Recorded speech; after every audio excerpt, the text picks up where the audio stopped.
Hello everyone, welcome back to my YouTube channel academic bites. आज हम इस video में डिस्कस करने वाले हैं क्लास 7 साइंस का चैप्टर 13 वेस्ट वाटर स्टोरी के question and answer. Video start करने से पहले अगर आपने वीडियो को लाइक नहीं किया है तो प्लीज वीडियो को लाइक, शेयर और चैनल को सब्सक्राइब जरूर कर दें और बेल आइकन को प्रेस करना ना भूलें ताकि आपको सभी वीडियो की नोटिफिकेशन टाइम टू टाइम मिलती रहे। चलो फिर विदाउट टाइम वेस्ट के स्टार्ट करते हैं। तो हमारा फर्स्ट क्वेश्चन है फिल इन द ब्लैंक्स। हमारी फर्स्ट स्टेटमेंट है cleaning of water is a process of removing dash. तो जो हम वाटर को क्लीन करते हैं उस प्रोसेस में हम क्या रिमूव करते हैं? तो जो वाटर में पॉल्यूटेंट्स होते हैं हम उनको रिमूव करते हैं। तो इसका राइट आंसर क्या हो जाएगा? पॉल्यूटेंट्स। ओके, नेक्स्ट है waste water released by houses is called dash. तो जो हमारे घरों से वेस्ट वाटर रिलीज होता है उसे क्या बोला जाता है? उसे बोला जाता है sewage. Next, dry dash is used as manure. तो जो ड्राई स्लज होता है वो मैन्योर की तरह यूज किया जाता है। लास्ट स्टेटमेंट है हमारी drains get blocked by dash and dash. तो जो हमारे ड्रेन्स होते हैं वो किसकी वजह से ब्लॉक हो जाते हैं? तो कुकिंग ऑयल और फैट्स की वजह से वो ब्लॉक हो जाते हैं। Okay, now move to the next question. What is sewage? Explain why it is harmful to discharge untreated sewage into river और सीज। तो हमें बताना है कि सीवेज क्या होता है और ये हार्मफुल क्यों होता है अगर हम उसे बिना ट्रीट किए हुए रिवर्स में या समुद्र में डायरेक्टली ऐसे ही छोड़ देते हैं। तो सीवेज क्या होता है? तो जो भी हमारे घरों से वेस्ट वाटर रिलीज होता है उसी को क्या बोला जाता है? सीवेज बोला जाता है। Okay, waste water release by houses is called sewage. Untreated sewage should not be discharged into the sea because sewage consists of pollutants and harmful microorganisms which will contaminate water causing disease in people using contaminated water। तो हमें directly untreated sewage को समुद्र में नहीं छोड़ना चाहिए क्योंकि जो सीवेज का पानी होता है उसमें क्या होते हैं? पॉल्यूटेंट्स होते हैं, हार्मफुल होते हैं जो कि, और उसके अंदर हार्मफुल माइक्रो ऑर्गेनिजम्स होते हैं जो कि पानी को पॉल्यूट कर देते हैं, गंदा कर देते हैं। और जो भी लोग उस पानी को यूज करेंगे उन्हें क्या हो सकती है? कई तरह की बीमारियां हो सकती हैं। Okay, now move to the next question. Why should oils and fats not be released in the drain? Explain। तो हमें ऑयल्स जो तेल होता है ना उन्हें डायरेक्टली ऐसे ड्रेन में क्यों नहीं डालना चाहिए? ऐसे अब जिसमें बर्तन धोने वाला सिंक होता है ना उसमें डायरेक्टली क्यों नहीं डालना चाहिए? क्योंकि वो क्या करते हैं? उन ड्रेन को ब्लॉक्ड कर देते हैं। Okay, oils and fats should not be release into the drain because drains get blocked by cooking oils and fats, क्योंकि वो उसको ब्लॉक कर देते हैं। Okay, now move to the next question. Describe the steps involve in getting clarified water from waste water. तो हमें उन steps को डिस्क्राइब करना है जो कि किसमें इन्वॉल्व होते हैं? जब हम वेस्ट वाटर को क्लियर करके क्लैरिफाई वाटर बनाते हैं, प्योर वाटर बनाते हैं। तो फर्स्ट क्या होता है? Use N aerator from an aquarium to bubble air through the sample in the glass jar. Allow several hours for aeration. Leave the aerator attached overnight. If you do not have an aerator, use a mechanical stirrer or a mixer. This reduces the foul smell of wastewater. तो हमें क्या करना है? एक aerator को उसमें हवा को पंप करने के लिए छोड़ देना है और उसे कुछ घंटों के लिए छोड़ देना है।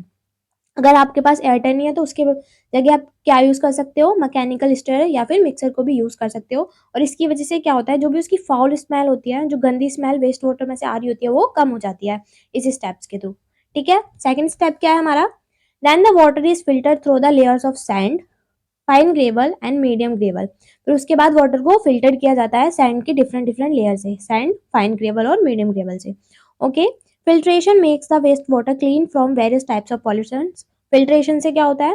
जो भी उसमें डिफरेंट डिफरेंट टाइप के पॉल्यूटेंट्स होते हैं वो उसमें से निकल जाते हैं। The water is filter continuously until it becomes clear. और हम उस वाटर को कंटिन्यूसली फिल्टर करते रहते हैं जब तक कि वो क्लियर वाटर नहीं हो जाता है। ओके, उसके बाद हमारा फाइनल स्टेप क्या होता है? Water is disinfected by using a chlorine tablet. तो उसके बाद हम वाटर को डिसइंफेक्टेड करते हैं, क्या यूज करके? क्लोरीन की टैबलेट यूज करके। ओके, क्लोरीन की टैबलेट के साथ साथ हम ओजोन को भी यूज करते हैं वाटर को डिसइंफेक्टेड करने के लिए। Okay, now move to the next question. Next question है what is sludge? Explain how it is treated. तो हमें बताना है जो स्लज है वो क्या होता है और उसको कैसे ट्रीट किया जाता है। तो स्लज क्या होता है? जब हम वेस्ट वाटर होता है उसको कुछ देर के लिए ऐसे ही बिना छेड़छाड़ के छोड़ देते हैं तो जो उसमें गंदगी होती है ऐसे नीचे इकट्ठी हो जाती है, तो इसी को क्या बोला जाता है, स्लज बोला जाता है। ठीक है, solid like faces settle at the bottom while treating sewage, तो जो थोड़े से बड़े बड़े पार्टिकल होते हैं वो बॉटम में सेटल हो जाते हैं, and this material is called sludge, और इसी मटेरियल को क्या बोला जाता है, स्लज बोला जाता है। Sludge can be treated as follows, sludge को कैसे ट्रीट किया जाता है, sludge is removed using a skimmer and then transferred to a tank where it is decomposed by anaerobic bacteria to produce biogas। तो हम उसमें क्या करते हैं, एक स्पीकर का यूज करके उसको वहां से निकाल लेते हैं उस जार में से, फिर उसे एक टैंक में ट्रांसफर कर देते हैं। वहां पे एनाएरोबिक बैक्टीरिया जिसे ऑक्सीजन की जरूरत नहीं होती है उसके द्वारा उसे डिकम्पोज किया जाता है और क्या प्रोड्यूस की जाती है, बायोगैस। और इस बायोगैस को फिर हम कहाँ का यूज कर सकते हैं, एज अ फ्यूल यूज कर सकते हैं, हीटिंग के लिए, कुकिंग करने के लिए, और इसे इलेक्ट्रिसिटी प्रोड्यूस करने के लिए भी यूज किया जाता है, किसको, बायोगैस को। ठीक है, now move to the next question. Untreated human excreta is a health hazard, explain. तो जो ह्यूमन एक्सक्रीटा होता है वो हमारी हेल्थ यानी कि हमारे स्वास्थ्य के लिए बहुत ही ज्यादा खतरनाक होता है, यह एक्सप्लेन करना है हमें। Untreated human excreta is a health hazard because it consists of various disease causing microorganisms and pollutants that will contaminate the soil and water resource from where people draw water for drinking and domestic purpose। तो जो untreated human excreta होता है वो हमारी health के लिए बहुत ही ज्यादा खतरनाक क्यों होता है, क्योंकि उसके अंदर बहुत सारे डिफरेंट डिफरेंट बीमारियां करने वाले क्या होते हैं, माइक्रो ऑर्गेनिजम्स होते हैं और हार्मफुल पॉल्यूटेंट्स होते हैं जो कि सॉइल को और वाटर को कंटामिनेट कर देते हैं, यानी कि अशुद्ध कर देते हैं। और जो भी लोग उसमें से पानी लेके वहां से पीते हैं उन्हें बहुत तरह की बीमारियां हो सकती हैं। When people use water contaminate with human excreta they get diseases like cholera, typhoid, hepatitis. ठीक है, फिर उन्हें कैसी कैसी बीमारी हो सकती है, कोलेरा, टाइफॉइड और हेपेटाइटिस जैसी बीमारियां हो सकती है। Now move to the next question. Name two chemicals use to disinfect water, तो हमें दो केमिकल्स के नाम बताने हैं जो कि वाटर को डिसइंफेक्ट करने के लिए यूज किए जाते हैं, तो वो कौन कौन से होते हैं, क्लोरीन और ओजोन। ठीक है, now move to the next question. Next question है explain the function of bar screen in a waste water treatment plant, तो हमें बताना है जो बार स्क्रीन होती है उसका फंक्शन डिस्क्राइब करना है वेस्ट वाटर ट्रीटमेंट प्लांट में। तो जब भी हम वेस्ट वाटर को ट्रीट कर रहे होते हैं तो हम एक बार स्क्रीन का यूज करते हैं उसमें, तो उसका क्या बताना है, हमें फंक्शन बताना है, यानी कि उसका काम क्या होता है। तो जो आपको इमेज में दिखाई दे रही है ये क्या है, एक बार स्क्रीन है। तो जब भी हम वेस्ट वाटर को यहाँ से पास करते हैं इसके थ्रू, तो जो भी मोटे मोटे ऑब्जेक्ट्स होते हैं, बड़े बड़े ऑब्जेक्ट्स होते हैं, वो यहाँ पर एक साइड में रह जाते हैं और वाटर उस तरफ चला जाता है। ठीक है, तो यही बार स्क्रीन का यूज होता है।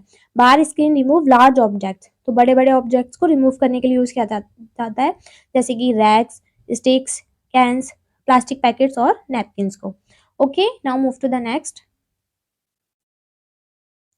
Explain the relationship between sanitation and disease, तो हमें रिलेशनशिप को एक्सप्लेन करना है किसके बीच में, सैनिटेशन के बीच में और डिजीज यानी कि बीमारियों के बीच में।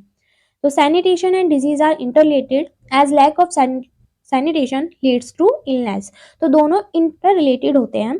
कैसे होते हैं कि अगर हमारे आसपास सैनिटेशन की कमी होगी, बाथरूम वगैरह नहीं होंगे, हम खुले में सैनिटेशन करेंगे तो इसकी वजह से क्या होता है, बीमारियां फैलती हैं।